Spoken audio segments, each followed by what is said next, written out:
this episode, we cover Paul's letters, and like a juggling act, we work with three of the major parts of the spiritual economy: faith, works, and grace.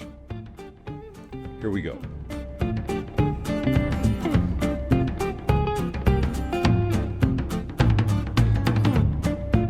All right, so what I thought we'd do in this episode is take a whole parts, whole approach to the letters of Paul. That's where we are now. We've gone through the four Gospels. We have gone through Luke's additional volume of the book of Acts.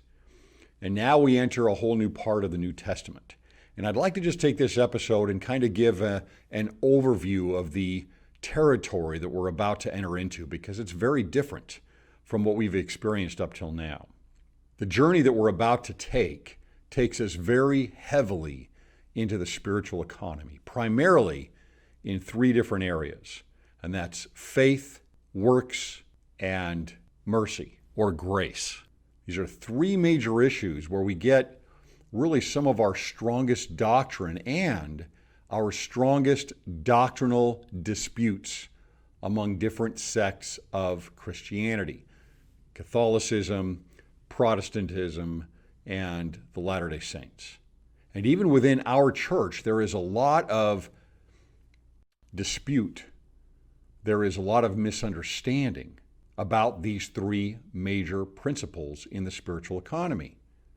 And Paul beats these three things like a dead horse over and over again, causing us to take some deep self-reflection on our approach to the gospel and our understanding of the plan of salvation. That doesn't mean that by the time we're done with Paul's letters that you're going to have a clear understanding of everything. But you will have greater context, I promise.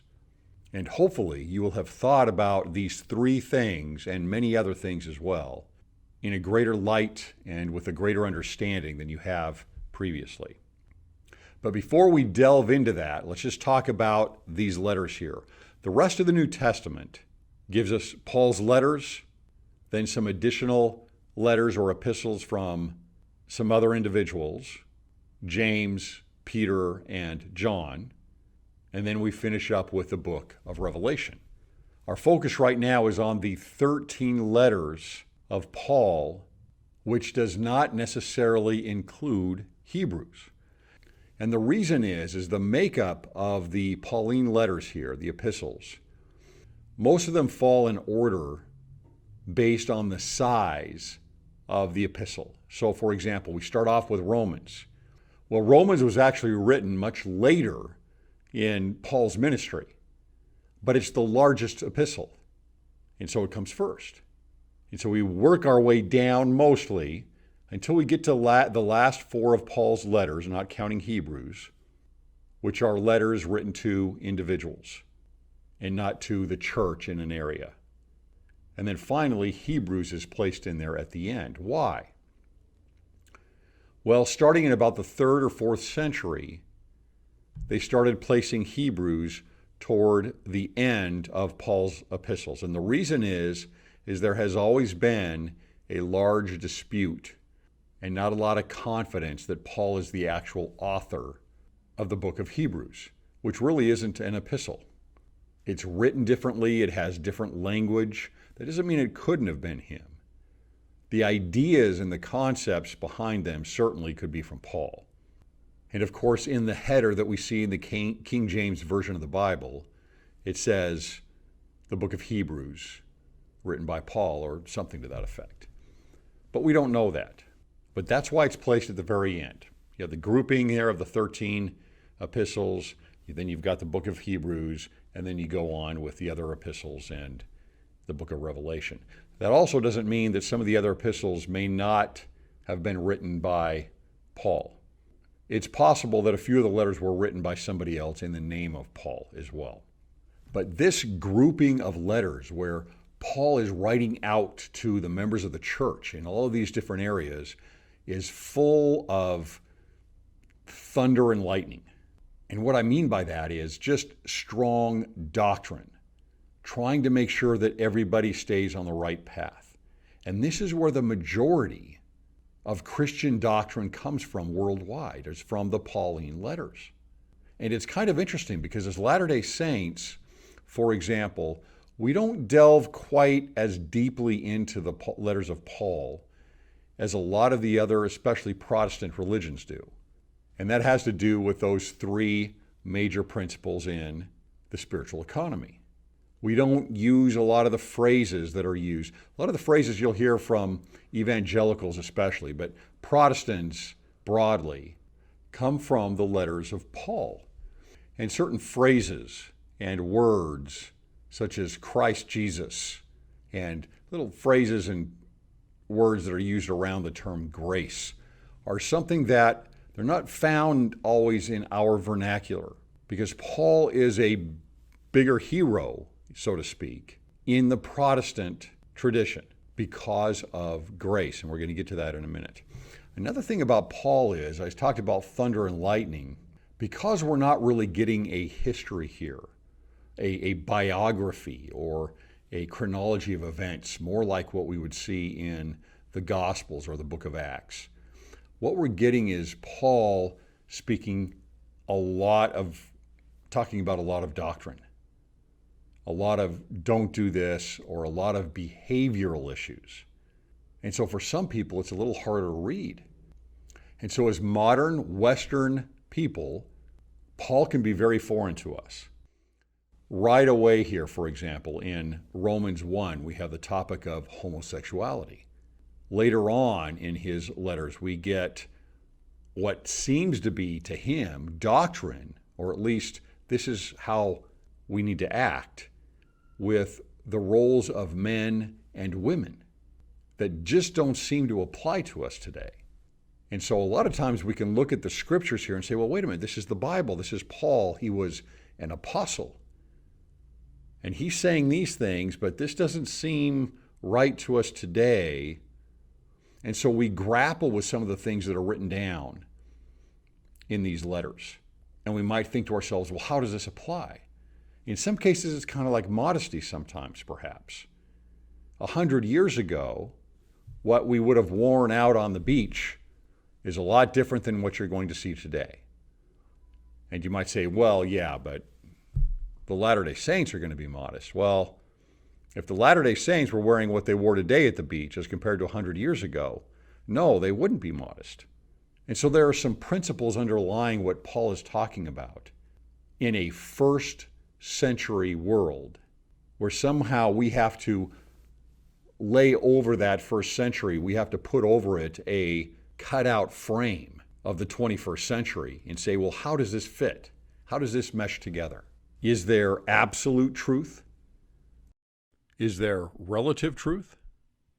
Does it matter exactly how we act, or is there a principle at play here? And oftentimes, throughout his writing, we're going to see this, along with those principles of the spiritual economy, we're going to see the letter of the law and the spirit of the law, and how he's trying to bring this together. Remember, he is writing to Jews who have a very strong identity in their religion and as a nation, as a people. And as he continues to preach, he's speaking more and more to the Gentiles that are pagans, that have different practices, a very different sense of morality in some places, especially sexual morality, different practices of what to eat and how to eat and what is pure and what is not pure. And he's trying to work this together and make this magic happen somehow. Remember we've talked about covenant? That's what this is. This is the very beginning of trying to roll that stone up the mountain at the very beginning. And that's what Paul's job is. So as we read these letters, don't think of it as just, well, there's some members of the church that are having some difficult times accepting some things. You have the Jews that are trying to hang on to the law of Moses and having a very difficult time letting go of that. And their identity, circumcision, the covenant that they have, this is how they make their covenant with God. And then on the other hand, with the pagans who know very little about these practices with the Jews that they have, or the doctrines to begin with, and certainly have less of an understanding and a knowledge of the scriptures going back through the prophets all the way back to the time of Adam. So that's Paul's world, and that's the world we're about to enter here. So keep an open mind and think about these things. In the spiritual economy, faith, works, and grace. How do they work? How do they matter in your life? Because that is going to tell you how you fit into the plan of salvation. And it's at the very core of our doctrine. And on the other hand, the higher and the lower laws, where Paul is not trying to get rid of the lower law. He is trying to bring together the higher and the lower laws and make them mesh. And that's as difficult a thing as anything. There are also a few words here that you're going to want to pay attention to throughout these epistles. The first one is justification. Justification is something very similar to righteousness. It's a word that was used, or something similar to it, used in all cultures throughout the Middle East that I know of.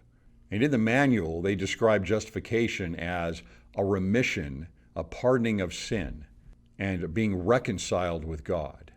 So we can kind of look at justified as, how is your relationship with the Lord? Is it at peace? Is it in the right place?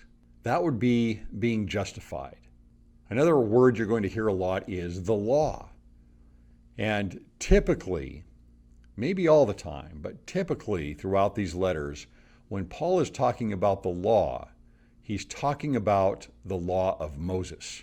Now, here's where I'm going to differ maybe from some scholars out there. And again, I'm not a scholar. This is completely editorial and based on my thoughts. But to me, the law of Moses is simply an expression of the law of God. It is something that is put in place for a specific people during a specific amount of time. Was the law of Moses in place before Moses? Well, some kind of law was put in place. But there's always a law. There's always God's law that's going to be in place. There's always the law of obedience that is in place. And you have to have a law to be obedient to. So I'm going to ask you to dance around this a little bit as we go through these letters. When you hear the word law, I do want you to think of the law of Moses and understand that what the background is there, and that he's probably speaking about how the law of Moses applies to a world after a resurrected Jesus Christ. But in a much broader sense, I would ask you to think about the law as the law of God. A lot of people would disagree with me on that, by the way. So keep an open mind about it. But that's the way I'm going to talk about it. And then we're going to get into our three principles here in the spiritual economy: faith, works, and grace. How do these work together? As Latter-day Saints, do we believe in works? Is that more important than grace? Is grace more important than works? How does faith play in this? Think of it's not an Pauline epistle, but think about John, right? Where we learn that faith without works is dead. See, we learned these three here, these three pieces are going to work together, and they're going to butt heads sometimes. And sometimes they'll dance together really well. And sometimes Paul will talk about one as if this is the way it is. It's grace. And then he'll come back and he'll say, no, it's works. And then he'll talk specifically about faith. Now, in regards to faith and thinking about the interpretation of Paul's letters with faith, works, and grace, what we need to do is go back to the time of Luther. Remember, Luther is the major reformer from the Catholic Church. And for Luther at the time, what he saw in the Catholic Church was works. You're coming in and you've got all of these rituals. You've got Mass. You've got all this clothing that represents different things. All of these symbols inside of the churches. All of these paintings that mean something. For Luther, the Catholic Church was very focused on works. And so as a leader of a Reformation, he pulled Protestantism, he launched Protestantism away from that idea and into what you might think of as the opposite, which is grace. And so you have this long history here, hundreds of years, where Protestantism has been focused on the grace of Jesus Christ. That if you believe, and you'll find statements very similar to this, or even exactly like this in these letters, that if you just believe on Jesus Christ, that you will be saved through grace. And that would be a major core principle for most Protestants. And so the works are kind of left behind. And it's more an idea of, well, if I'm going to be saved by grace, if I'm the kind of person that believes in Jesus Christ, then naturally my works are going to be from a good person. And so it's grace that saves me, and works are just a natural expression of that, of being saved. Now, in our church, we probably lean a little bit more toward the opposite end of the equilibrium here, or have, where we are very focused on not necessarily rituals, although that's what we have in the temple. We have very few rituals in our churches, or symbols, or big, huge paintings, or anything like that. It's the exact opposite in the temple, of course. And in fact, a lot of times we'll say we're not ritualistic, which is kind of funny because yes, we are. We're very ritualistic when it comes to the temple. That would be more of a Protestant tradition or thought that we would adopt somewhat, or that we might think of. But at least in scholarship, in the last several decades, there has been a little bit of a change. There's something called the new perspective on Paul. I don't know if that's word for word, but I think that's what it is, the new perspective on Paul. And what it basically does is it says, look, we've gone back, we understand a little bit more about history in the first century. We understand a little bit more about the culture and the language of the Romans and the Ephesians and the Corinthians and the Jews. And faith may not have always been what we think of as faith, and grace may not have always been what people think of as grace. And works may not be what we do, but the works might be the rituals from the law of Moses. And so that's something Luther would have kind of naturally said, look, the Jews that have the law of Moses, kind of like the Catholic Church. All of these works here, we need to leave those behind and focus on grace. Because works are the rituals that need to be put into the past along with the law of Moses. Something kind of to that effect. But faith and grace do have a nuanced meaning in the first century that you may not have heard of. And that is that they mirror a relationship that would have been common in the first century. There are a couple of scholars that I really like that focus on Paul. One is Matthew Bates, and the other is N.T. Wright. Now, Matthew Bates kind of learned a lot from N.T. Wright, at least by reading his books, he says. But they pull also from this understanding about this relationship.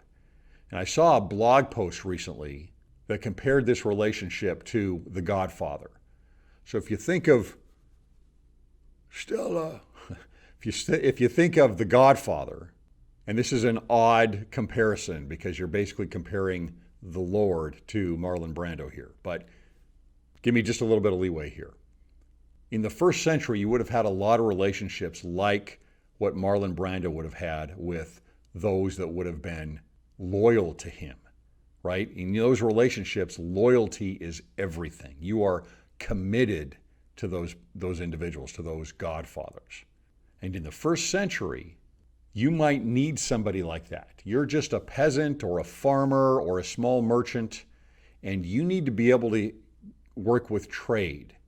And you might be in a guild, a trade guild, and there is a patron or a godfather type figure that you can go to help you trade and find the right people and work within the city, work within the government, someone who has connections and power, and you need them. And so you're going to work with them and you're going to pledge an allegiance. So Matthew Bates uses the word allegiance. The term in Greek for faith is pistis. So he translates that more as allegiance. N.T. Wright translates it more as faithful or faithfulness, where again, you're being faithful to the patron, to the Godfather, so to speak, to the Lord. And in return, the Godfather is going to give you grace. That is charis, charis. And what does that mean? That means protection. That means a favor. You are in the Lord's favor because of what? Your allegiance and your faithfulness to the Lord. Now, I disagree with some of this, but it is a very interesting take. I think it's a little myopic, but it does add a little bit of flavor. For me, it's not the main course, but it's a nice little side dish here, or at least a little bit of seasoning, a little bit of salt and pepper here. So faith would be allegiance or faithfulness to the patron, to the Lord, and grace would be a favor. And so you would have this relationship. And so what that does is that changes the idea of the spiritual economy and adds actually works into the economy through your allegiance. If anything, it does bring Protestant scholarship a little bit more toward a latter-day point of view of faith and works and grace. Now, what is the latter-day point of view of faith and works and grace? Well, we've been very strong on the work side. We are productive. We are taught constantly in the church that we need to improve ourselves, be self-reliant, and that we need to earn our way forward. Now, I didn't say earn salvation, but the idea of following the example of the Savior and becoming more like Him, becoming perfect in some sense. We might look back at Dallin H. Oak's talk from 15, 20 years ago about becoming. That's a very core part of living an LDS lifestyle and following an LDS theology, which is very different from either the Catholic world or the Protestant world. Now, in the last several decades, there's been a little bit more of a change where we've brought in more of the idea of grace. We see some important talks that are given on grace that are very popular. We see something, I just looked on LDS.com earlier today, and I saw something about being good enough. So there's something in the church right now with the brethren that is saying, look, I mean, it's not all works for us. There is grace there. And so there are some things that we need to work with in the spiritual economy here to understand these three pieces a little bit better. And I think we'll be able to accomplish that. Maybe not complete clarity on this, but I think we're going to be able to have a better understanding of these three principles by the time we're done with these letters. But I will be sticking with an underlying principle of faith as trust, of works as important to the lower law in reaching up to God, and as grace in the Lord's love in reaching down to us. So maybe we'll be able to follow a little bit in Paul's footsteps. See what he's thinking, what is he saying, and how does he work all of these pieces and pull them all together? The Jews and the Gentiles, the higher and the lower law, faith, works, and grace. I'll talk to you next time.